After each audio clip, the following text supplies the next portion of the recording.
নমস্কার বন্ধুরা, আশা করি সকলে ভালো আছেন। শিপ্রাজ এ টু জেড চ্যানেলে সবাইকে স্বাগত।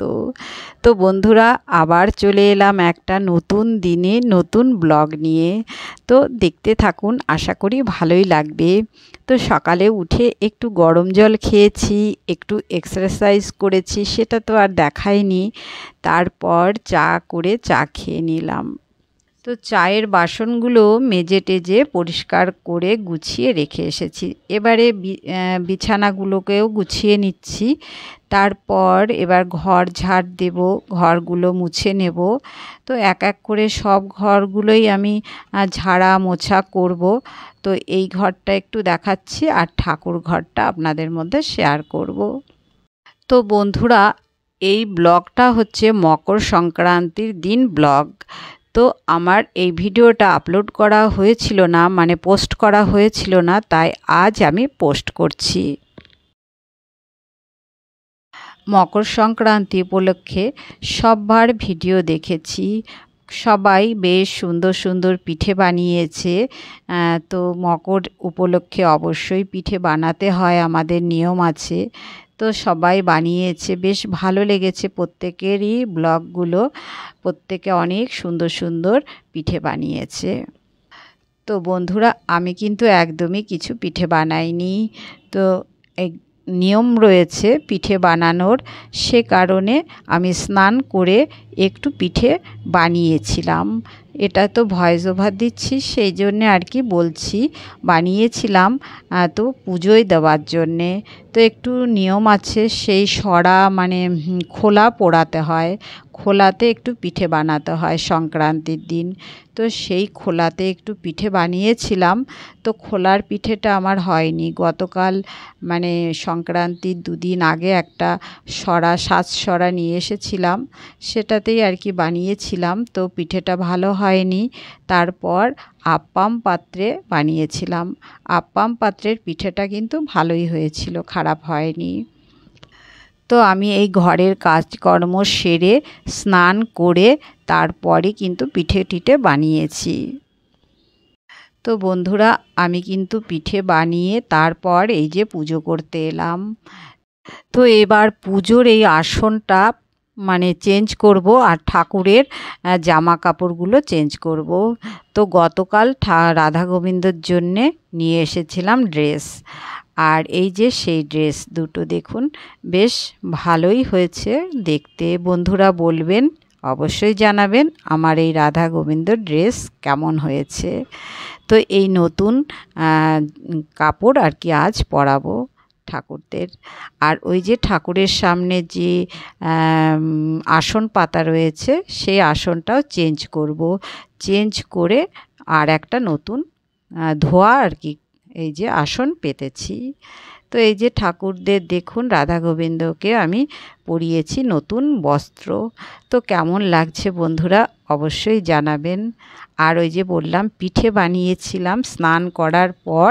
তো এই যে দেখুন পুজো দিয়ে দিচ্ছি। তো ভাবলাম যখন বানাতেই হবে, তো একটু বানিয়ে ভগবানকে একটু চড়িয়ে দিই, মানে ভগবানের সেবায় দিই। তো এই যে দিয়েছি, পিঠে দিয়ে আর কি পুজো দিচ্ছি। তো এটাও একটা বেশ ভালোই হলো, সকাল সকাল ঠাকুরকে পিঠে খাইয়ে দিলাম। তো সন্ধ্যার দিকে আর আমার পিঠে বানানোর আর কোনো ঝামেলা থাকলো না। কারণ পিঠে আমি বানাতে খুব পছন্দ করি এবং খাওয়াতেও পছন্দ করি। তবে আমার ঘরে পিঠে ওরা খেতে চায় না। তো আমি কার জন্যে আর বানাবো বলুন। এই যে দেখুন পিঠেগুলো দেখাচ্ছি, এটা আমি এখন গুড় দিয়ে খেয়ে নেব। তো আরও কিছুটা এই পিঠে আমি বানিয়েছি, সেটাও আপনাদের পরে দেখাবো। তো আজ সংক্রান্তির দিন আমি একটু খিচুড়ি বানিয়ে নিচ্ছি। এই সংক্রান্তিতে আমি যখন বোকারোতে থেকেছিলাম, তখন দেখেছি ওখানে বিহারিরা সংক্রান্তির দিন সকালবেলায় দই চিড়ে খায়, আর দুপুরবেলায় খিচুড়ি খায়। তো তখন থেকেই কিন্তু আমার একটা খিচুড়ি বানানোর একটা মানে আগ্রহ রয়েই গেছে, যে সংক্রান্তির দিন খিচুড়ি বানাবো। তো এটা আমাদের তো নিয়ম নেই, কিন্তু আমি ওই ওখানে থেকে থেকে আর কি আমার ভালোও লাগে খিচুড়ি খেতে, তো আমি সংক্রান্তির দিন খিচুড়িই বানাই। তো আজও সেই খিচুড়িই বানাচ্ছি। আর এর সঙ্গে আর কি বানাবো সেটাও আপনাদের মধ্যে শেয়ার করব, অবশ্যই দেখবেন বন্ধুরা। তো গোবিন্দভোগ চালেরই খিচুড়িটা বানিয়ে ফেললাম এই যে। তো এবারে বানাচ্ছি বাঁধাকপি। তো এই যে আলুগুলোকে ভেজে নিয়েছি, নিয়ে মশলাটা কষিয়েছি, কষিয়ে এই যে বাঁধাকপিটা দিয়ে দিয়েছি। দিয়ে এবারে বাঁধাকপিটা তো হতে একটু বেশ টাইম লাগে, আর ওইদিকে বেগুনও ভাজা করছি। তো বেগুন ভাজা হবে, বাঁধাকপি হবে, আর এই যে টমেটো কেটে নিয়েছি, টমেটোর চাটনি হবে। আর অনেক বাসন হয়েছে, তো সেই বাসনগুলোও আমাকে মাজতে হবে। তো এই যে দেখুন বন্ধুরা, পিঠের চক্করে আমার অনেক বাসন হয়েছে, তবে পিঠে বানানোর সময় আপনাদের মধ্যে আর শেয়ার করিনি, কারণ আমি তখন খুব ব্যস্ত ছিলাম। ভাবলাম যে তাড়াতাড়ি করে বানিয়ে নিই, এটা তো বিশেষ কিছু পিঠে নয়। তা এই যে খোলা দেখুন, সাজসরা কিনেছিলাম, এটার মধ্যে কিন্তু আমি পিঠে একদমই বানাতে পারিনি, মানে উঠে গেছিলো কিন্তু ভেতরটা কেমন কাঁচা কাঁচা ছিল। আর ওই যে আপ্পাম পাত্র, ওই আপ্পাম পাত্রটা আমার ভাসুরজি আমাকে দিয়েছিল, ওর কাছে গেছিলাম ব্যাঙ্গালোরে, তখন ও দিয়েছিল। তো সেই পাত্রতেই আমি সব সময় এরকম পিঠে বানাই। তো যাই হোক, বেশ ভালো হয়েছিল পিঠেগুলো। তো এবারে হচ্ছে চাটনিটা বানিয়ে নিচ্ছি। বেগুন ভাজাটা হয়ে গেছে, তো বাঁধাকপি তো একটু বেশ কড়াইতে রেখে রেখে রান্নাটা করলে ভালোই হয়। তো বাঁধাকপিও হয়ে গেছে দেখুন, তুলে নিচ্ছি।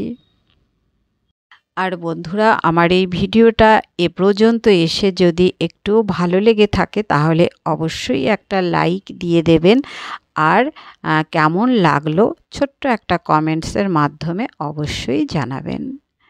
তো এই যে বাঁধাকপিটা নামিয়েছি, বেগুনও ভাজা হয়ে গেছে, আর চাটনি। তো চাটনিটা আমি গুড় দিয়ে বানিয়েছি, সেটাও আপনাদের মধ্যে দেখিয়েছি, জানি না বুঝতে পারলেন কি না। তো চাটনিটাও নামিয়ে নিচ্ছি। এবারে সমস্ত বাসনকোসন সব পরিষ্কার করে নেব, গ্যাস ওভেন কিচেন কাউন্টার পরিষ্কার করে ফিরে আসছি।